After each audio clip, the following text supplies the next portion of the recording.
كيف تكفرون وأنتم تتلى عليكم آيات الله وفيكم رسوله ومن يعتصم بالله فقد هدي إلى صراط مستقيم أو كما قال الله تبارك وتعالى في شأن حبيبه الكريم إن الله وملائكته يصلون على النبي يا أيها الذين آمنوا صلوا عليه وسلموا تسليما اللهم صل على سيدنا محمد وعلى آله وصحبه وبارك وسلم صدق الله مولانا العظيم وصدق رسوله النبي الكريم الأمين ونحن على ذلك من الشاهدين والشاكرين والحمد لله رب العالمين. لائق صدر احترام صدر مجلس محترم المقام محترم قاضی زاہد حسین صاحب صدر پاکستان عوامی تحریک پاکستان محترم المقام محمد مسعود عثمانی صاحب صدر تحریک منہاج القرآن کراچی ڈویژن محترم عدیل چشتی صاحب ناظم تحریک منہاج القرآن کراچی ڈویژن محترم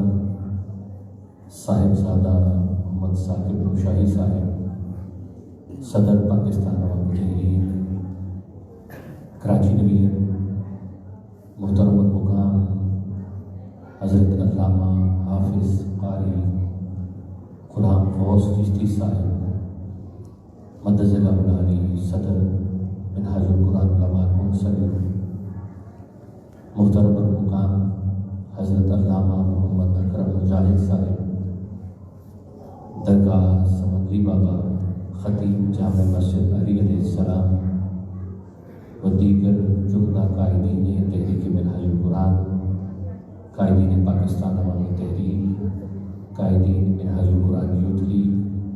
مصطفی اسٹوڈنٹس موومنٹ منہاج القرآن ویمن لیگ اور اشاکان و غلامان مصطفیٰ صلی اللہ علیہ وآلہ وسلم. اللہ جل و علا کریم کا بڑا فضل و احسان ہے کہ جس نے اپنی توفیق خاص سے اور رحمت خاص سے آج ہمیں اپنے گھر میں وہ جگہ جہاں پر بلا تعطل اللہ کی رحمت برستی رہتی ہے اس میں اپنی کتاب قرآن حکیم کے فہم کے لیے اور اس کے سمجھنے کے لیے یہاں پر جمع فرمایا ہے. عزیزان گرامی قدر، دروس قرآن کا وہ سفر جو حضور سیدی شیخ الاسلام پروفیسر ڈاکٹر محمد طاہر القادری مدذ العلی نے سرزمین جنگ سے شروع کیا تھا، پھر لاہور منتقل ہوا، لاہور میں سمن آباد، شادمان اور پھر وہاں سے نکل کر چاروں صوبوں کے کیپٹل، اس میں سندھ اور سندھ میں پھر یہ مرکزی جامع مسجد رحمانیہ، اس میں وہ سلسلہ جو حضور سیدی شیخ الاسلام نے 80s میں شروع کیا تھا وہ بحمد اللہ تعالیٰ آج تک اپنے تسلسل کے ساتھ جاری و ساری ہے. اس کی وجہ یہ ہے کہ اللہ رب العزت نے جو دین متین ہمیں عطا کیا ہے اس میں جو بنیادی اور مرکزی حیثیت ہے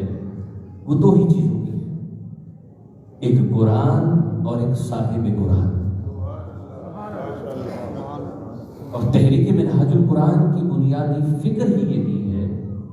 کہ نسبت قرآن نصیب ہو اور نسبت صاحب قرآن نصیب، اور اسی نسبت قرآن اور نسبت صاحب قرآن کو مضبوط کرنے کے لیے جو میں نے آیہ کریمہ سورہ آل عمران کی آیت نمبر 101 تلاوت کی ہے، یہی اللہ رب العزت نے ارشاد فرمایا ہے کیف تکفرون، کہ تم کیسے کافر ہو سکتے ہو؟ بڑی قابل توجہ ہے یہ بات کہ اللہ فرما رہا ہے کہ کیف تکفرون، تم کیسے کافر ہو سکتے ہو؟ سوال کر رہا ہے۔ اب ذرا چشم تصور میں چلے، آج سے 1400 سال پہلے جب یہ آیہ کریمہ اتری تھی تو وہ جو سب سے پہلے مخاطب تھے جنہیں اللہ خطاب کر رہا تھا وہ کون تھے؟ وہ سیدنا ابوبکر صدیق تھے، عمر فاروق تھے، عثمان و علی تھے، اور حضرت عبد الرحمن بن عوف تھے، جملہ صحابہ تھے۔ اللہ انہیں فرما رہا ہے، اللہ ان سے خطاب کر رہا ہے کہ اے میرے محبوب صلی اللہ علیہ وآلہ وسلم کی معیت میں اور مجلس میں بیٹھنے والوں، بھلا تم کیسے کافر ہو سکتے ہو؟ کیسے کافر ہو سکتے ہو؟ باری تعالیٰ ذرا وضاحت تو کر، ہمارے ایمان کی جو تو ضمانت دے رہا ہے،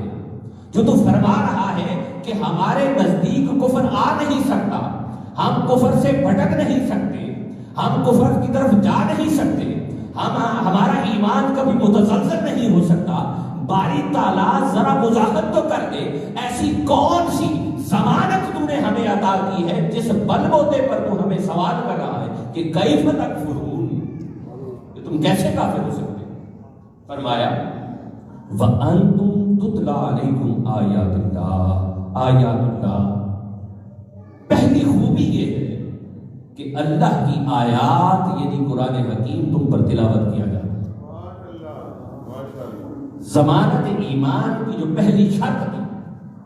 یا ایمان کی حفاظت کے لیے جو پہلا سبب بتایا، پہلی بنیاد بتائی، وہ بنیاد یہ بتائی کہ تم پر اللہ کا کلام تلاوت کیا جاتا ہے، تم پر اللہ کا قرآن تلاوت کیا جاتا ہے، تمہاری نسبت قرآن کے ساتھ جڑی ہوئی۔ اور پھر دوسری بات فرمائی وَفِيكُمْ رَسُولُهُ، اور دوسری بات یہ ہے کہ تم ایمان سے ہٹ اس لیے نہیں سکتے کہ میرا رسول تم میں موجود ہے، تمہیں میرے محبوب کی معیت حاصل ہے۔ اور یاد رکھ لیجیے ان دو علامات کو بیان کر کے اللہ رب العزت نے 1400 سال پہلے بیان کر کے لکیر نہیں لگا دی۔ قرآن کا حکم کہیں رکتا نہیں ہے، قرآن کا حکم کہیں ٹھہرتا نہیں ہے۔ اس قرآن کا اگر اس آیت کا تعلق آج ہمارے ساتھ نہ ہوتا تو آج اولاً یہ قرآن کا حصہ ہی نہ ہوتا، ہم تک یہ آیت پہنچتی نہیں، کیونکہ جس آیت کا امت کے ساتھ تعلق نہیں ہے وہ قرآن کے اندر آ ہی نہیں سکتی ہے۔ قرآن کے اندر آ جانا اس بات کی دلیل ہے کہ یہ قرآن ھدی للمتقین، یہ ہدایت ہے، اور ذالک الکتاب لا ریب فیہ، اور یہ وہ کتاب ہے جس میں کسی شک و شبہ کی گنجائش ہی نہیں ہے۔ وہ جو 1400 سال پہلے بیان فرمایا کہ تم پر تمہارے پاس نسبت قرآن موجود ہے اور نسبت رسالت موجود ہے، ان دو نسبتوں کی بنیاد پر اللہ فرما رہا ہے اے ابو بکر و عمر، اے عثمان و علی، تم کبھی کافر نہیں ہو سکتے۔ ارے وہی حکم اگر آج کے دور پہ اطلاق کیا جائے تو اگر آج بھی جسے نسبت قرآن میسر آ جائے اور نسبت صاحب قرآن میسر آ جائے تو وہ کبھی بھی سیدھے راستے سے بھٹک نہیں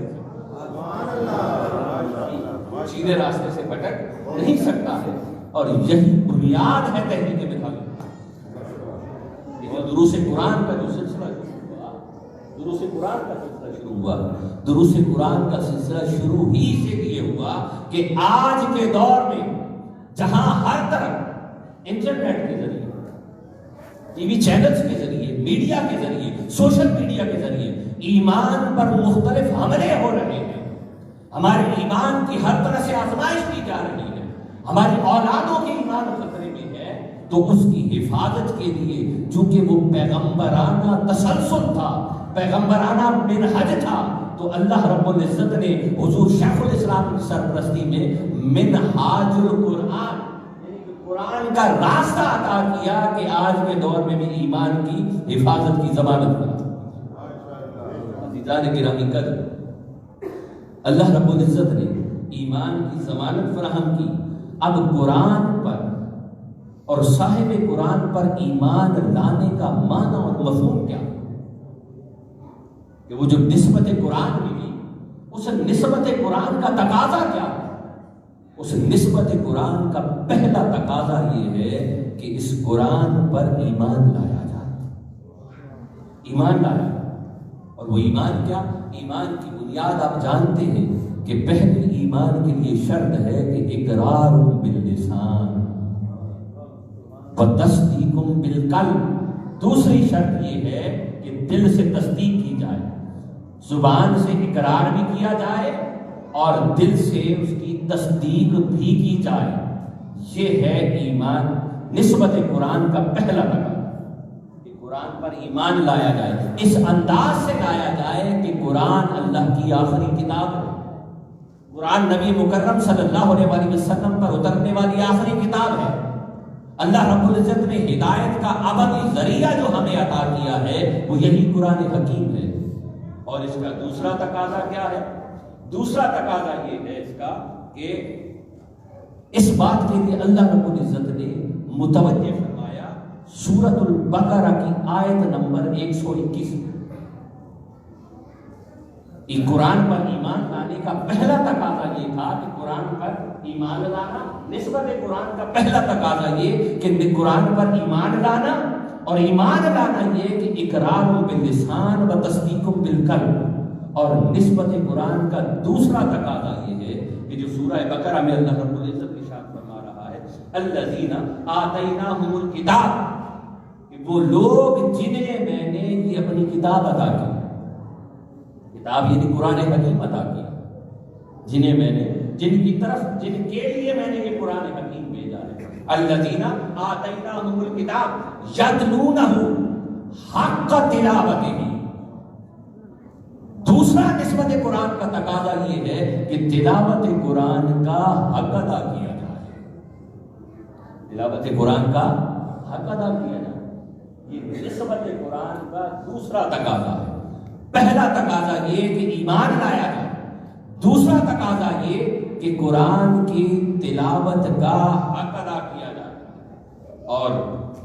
قرآن کی تلاوت کا حق ادا کرنے والے، اسی کے مان بات فرمایا یتلونہ حق تلاوتہ اولئک یؤمنون بہ، وہی لوگ ہیں جو تلاوت کا حق ادا کرنے والے ہیں، یہی وہ لوگ ہیں جو اس پر ایمان رکھتے ہیں، پر ایمان رکھتے ہیں۔ اب جو لوگ ایمان رکھتے ہیں وہ تلاوت کا حق ادا کرتے ہیں۔ تلاوت کا حق ادا کرنا کیا ہے؟ کہ قرآن حکیم کو اس انداز سے پڑھنا کہ وہ ہماری زندگیوں کے اندر ڈھل جائے، ہم اپنی زندگیوں کو قرآن میں ڈھال لیں،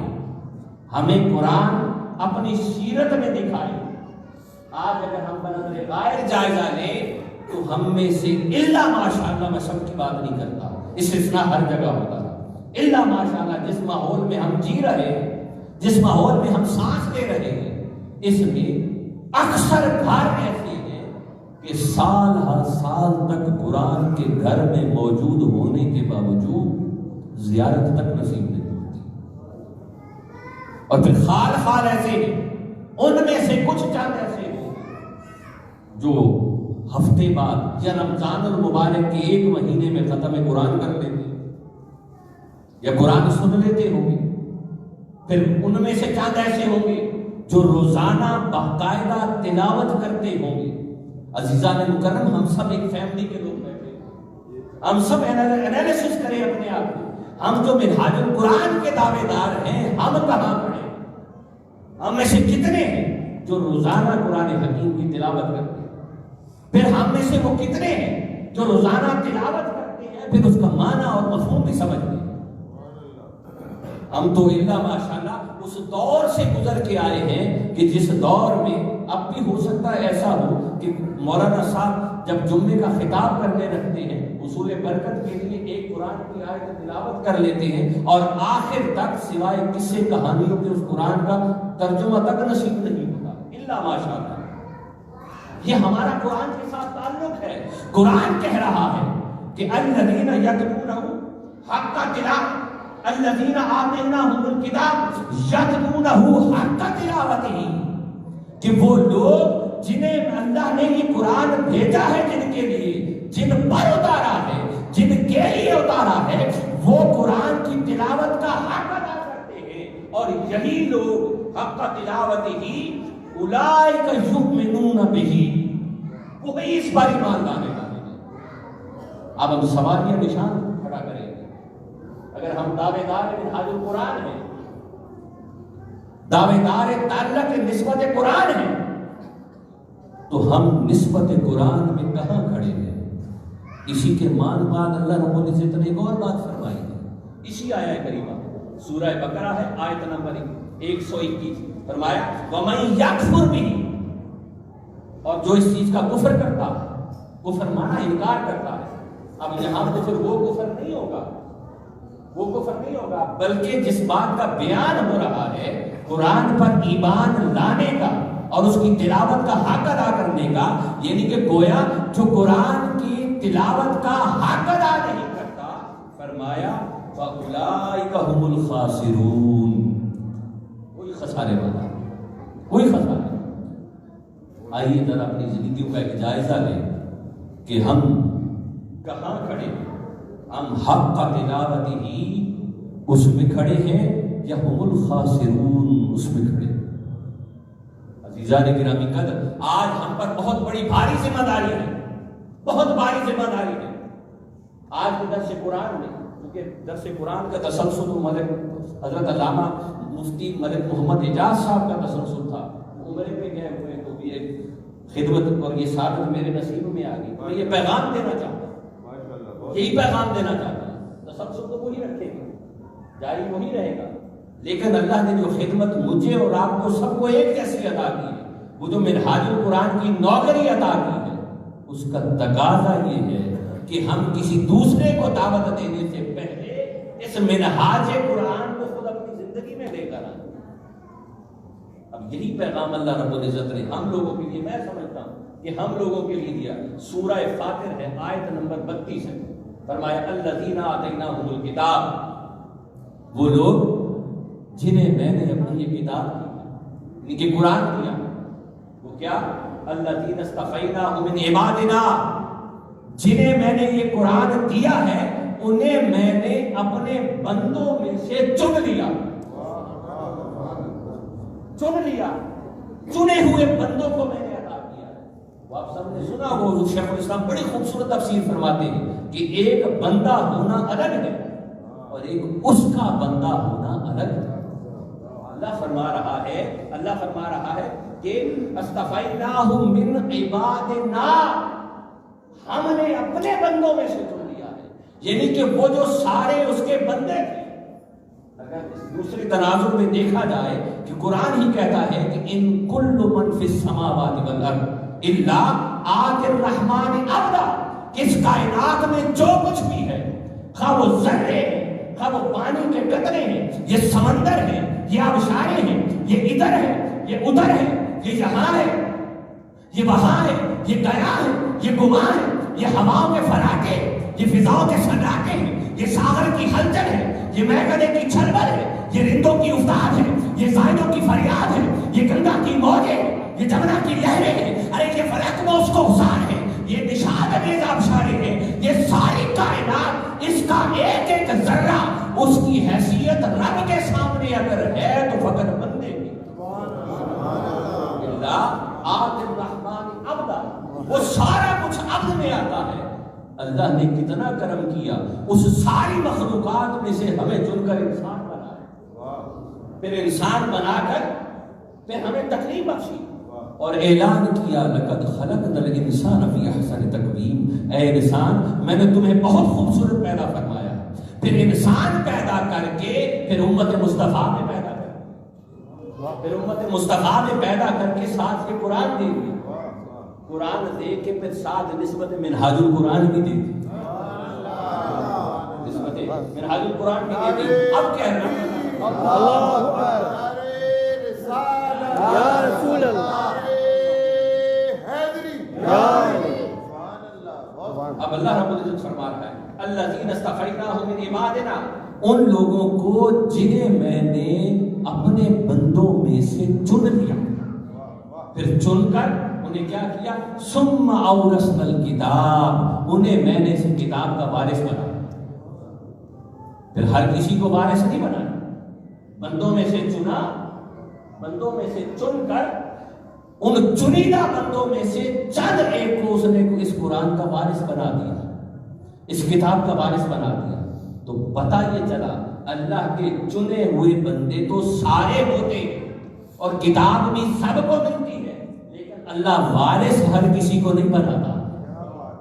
اللہ وارث ہر کسی کو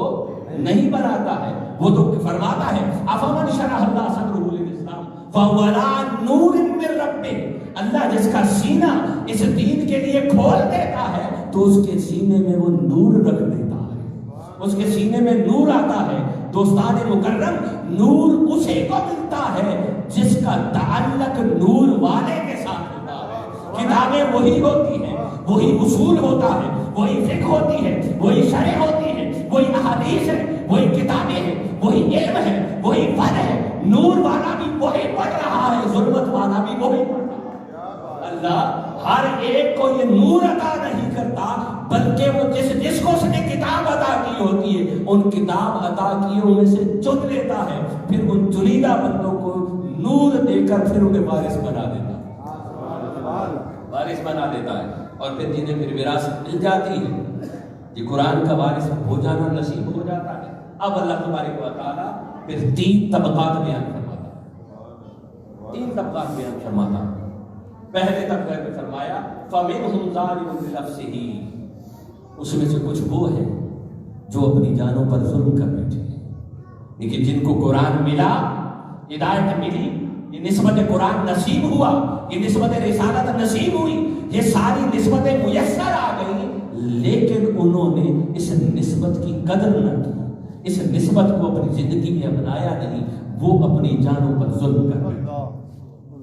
اپنی جانوں پر ظلم کر بیٹھے۔ اور اس بات کو اللہ رب العزت نے جب ظلم کر بیٹھنے کی بات کی تو فرمایا اے بندے تم میرے محبوب کا امتی ہے، اب اتنا میں کرم کر دیتا ہوں کہ جب تمہاری نسبت کمزور ہونے لگ جائے، نسبت قرآن کمزور ہونے لگ جائے، نسبت مصطفیٰ کمزور ہونے لگ جائے، تو جان لو کہ تم جب زندگی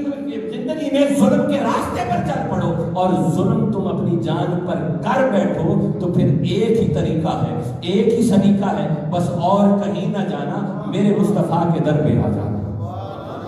وَلَوْ أَنَّهُمْ إِذْ ظَلَمُوا أَنفُسَهُمْ جَاءُوكَ، اے حبیب اپنے غلاموں کو سنا دے، فرما دے کہ جب یہ اپنی جانوں پر ظلم کر بیٹھے، کائنات میں انہیں کہیں پناہ نہیں ملے گی، ان کے اعمال میری جباریت کو دعوت دے رہے ہوں گے، میری قہاریت کو دعوت دے رہے ہوں گے، ان کی زندگی اس لائق ہو چکی ہوگی کہ ان پر آگ برسا دی جائے، لیکن محبوب چونکہ ان کو نسبت تجھ سے ہے، تیری امت میں سے ہے، اب میں یہ طریقہ بتا دیتا ہوں کہ تیرے در کے بغیر آئیں گے تو میں جبار ملوں گا، قہار ملوں گا، اگر یہ تیرے در پہ آ جائیں گے وَلَوْ أَنَّهُمْ إِذْ ظَلَمُوا أَنفُسَهُمْ جاؤگا، اب اے حبیب تیرے در پہ آ جائیں اور پھر کیا کریں؟ فَاسْتَغْفِرُ اللَّهَ، پھر یہ کیا کریں؟ مجھ سے آگے معافی مانگیں،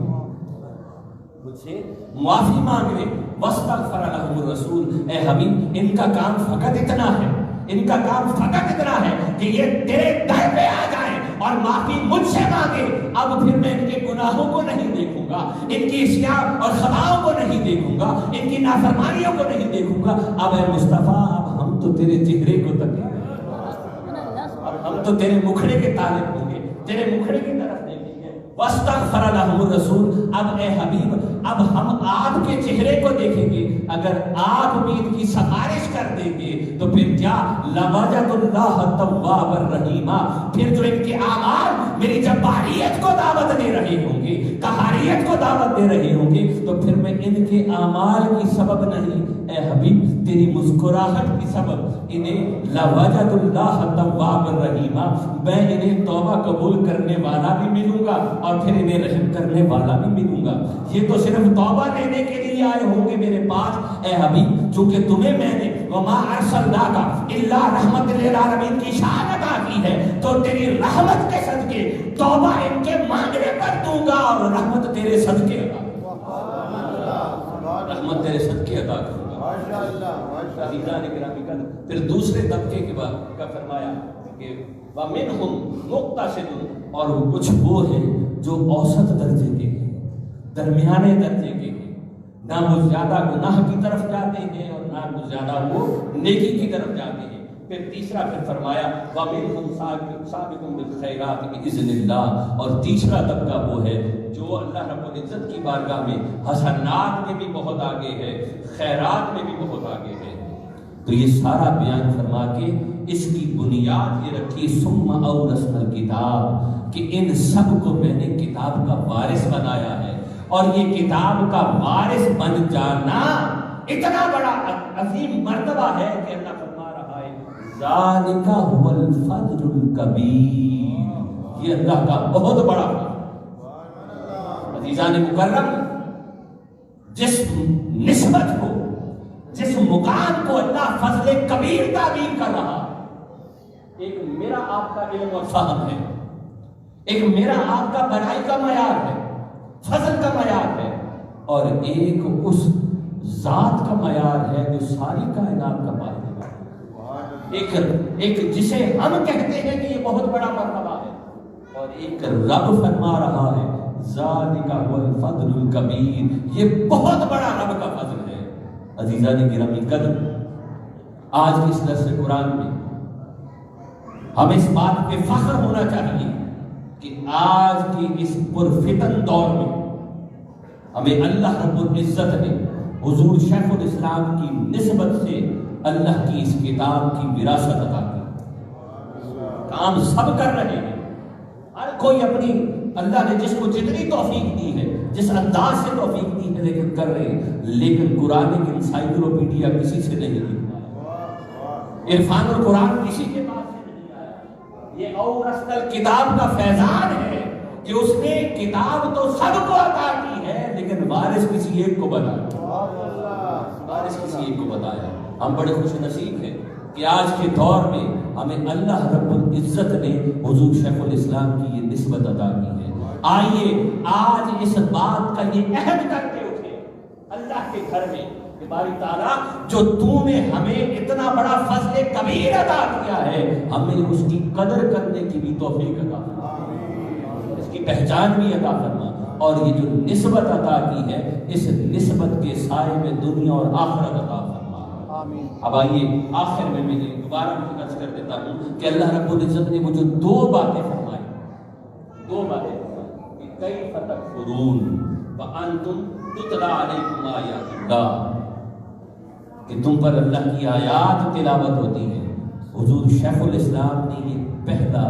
ہمیں سبق یہی دیا کہ نسبت قرآن، رجوع الی القرآن جاری رکھو۔ پھر فرمایا وفیکم رسولہ،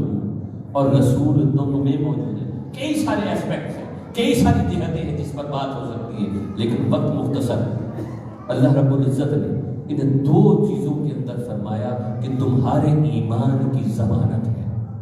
تمہارے ایمان کی ضمانت ہے۔ آئیے اپنے ایمان کی ضمانت کے لیے اور دنیا اور اخروی کامیابی کے لیے اس نسبت کو اپنے سینوں میں اور اپنی روح میں جاگزی کریں، نہ صرف اس نعمت کو خود تک رکھے، بلکہ اسے اس انداز سے آگے پروموٹ کریں کہ آج ہم اگر 100 بیٹھے ہیں تو اگلے درس قرآن میں 200 بیٹھے ہیں انشاءاللہ۔ یہ اورثنا الکتاب کا حق ہے، یہ حق ہے ہم پر، یہ ہمارے لیے لازم ہے کہ وہ جو فہم اللہ رب العزت نے حضور شیخ الاسلام کے ذریعے منہاج القرآن کا ہمیں عطا کیا ہے، یہ اس بات کا تقاضا کرتا ہے کہ ہم خود نہیں پہنچا سکتے، ہم لوگوں کو یہاں بلا دو سکتے ہیں، یہاں لا کے بٹھا دو سکتے ہیں۔ کسی ولی کے بارے میں کہتے ہیں کہ وہ کسی طوائف کے پاس گئے، تو وہاں جا کے اس نے اندر دروازہ بند کیا، دروازہ بند کر کے اس سے کہا کہ تو وضو کر لے، خود بھی مصلی بچھا لیا اور اسے بھی مصلی بچھوا دیا، اور اللہ سے عرض کی مولا یہاں تک اسے لانا میرا کام تھا، آگے ہدایت دینا تیرا کام، یہ ہمارا مرکز ہے، یہاں تک لانا، محنت کرنا، بے شک یہ بھی اللہ کی توفیق محض ہے، لیکن اس کے لیے محنت کرنا ہمارا کام ہے، آگے اسے ہدایت دینا وہ رب کا کام ہے، اسے ہدایت دینا رب کا کام ہے۔ اللہ رب العزت سے دعا ہے کہ اللہ رب العزت ہم سب کو عمل کی توفیق عطا فرمائے. وآخر